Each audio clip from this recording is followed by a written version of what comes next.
Imana ishimwe, Imana ihimbazwe, ndabasuje mu izina rya Yesu Kristo, amahoro y'Imana abane namwe, mbifurije umunsi mwiza w'umugisha ku buzima bwanyu, ni ukuri Imana ibahe umugisha, mwebwe mubana natwe kuri Dufite Imana TV, mwebwe mudahwema kubana natwe, Imana ibahe umugisha.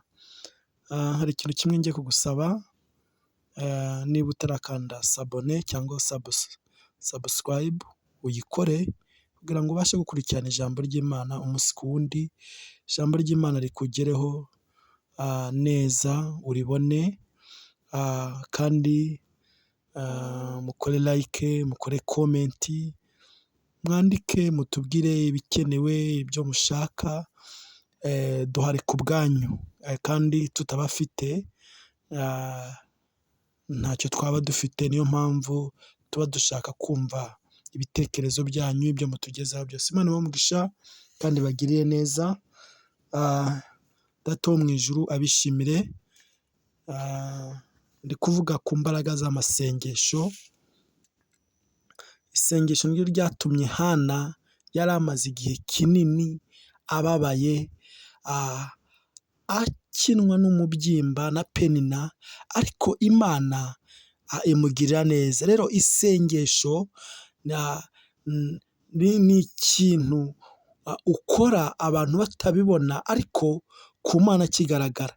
Rero nkwifurije gusenga, nkwifurije kubana n'Imana, nkwifurije kuba mu bihe byo gusenga.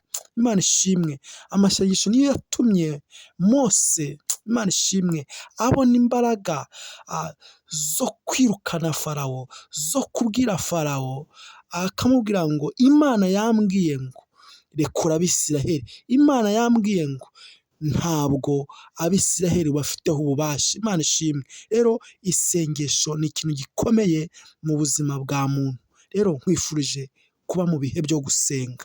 Amen, haleluya. Hari ijambo riri mu Kuva ibice 11 umurongo wa 7, baravuga ngo ariko mu Bisiraheli nta n'umwe imbwa zizamukera mu bintu cyangwa mu matungo, kugira ngo mumenye ko Uwiteka yatandukanyije Abanyegiputa n'Abisiraheli. Imana ishimwe, haleluya. Ijambo ry'Imana rivuga ngo mu Bisiraheli nta n'umwe imbwa zizongera kumukera. Yewe imbwa zaramutse muri karitsiye, imbwa zaramutse, haleluya.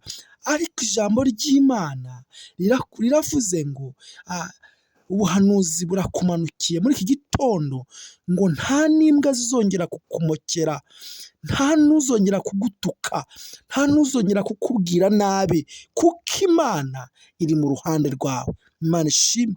Nta n'imbwa zizongera kumokera mu kazi, nta n'imbwa zizongera kumokera mu buzima bwawe, mu bana bawe, mu byo ukora, nta n'imbwa zizongera kumokera, kuko Uwiteka ari mu buzima bwawe. Uwiteka akubereye maso, Uwiteka, haleluya. Reka nkubwire, Uwiteka ari kuri wowe. Imana ishimwe. Imbaraga zisumba byose ziri ku buzima bwawe. Ntiwongere kwiheba, ntiwongere kumva kuri wenyine, uri kumwe n'Imana. Haleluya, uri kumwe n'Imana. Ntacyo uzaba mwene data, ntacyo uzaba. Imbwa ziramoka ukagira ngo birarangiye, injangwe zirazimuka ukagira ngo birarangiye, ariko ijambo ry'Imana rivuze ngo nta n'imbwa, nta n'injangwe, nta n'ikintu na kimwe kizongera kugutera ubwoba, kuko Uwiteka ari kumwe nawe. Mama, Uwiteka ari kumwe nawe. Papa, Uwiteka ari kumwe nawe. Wa musore wa mukobwa we, Uwiteka ari kumwe nawe. Nta n'imbwa zizongera kukumokera. Haleluya, haleluya. Ngo ndetse n'ibintu byawe byose birarinzwe.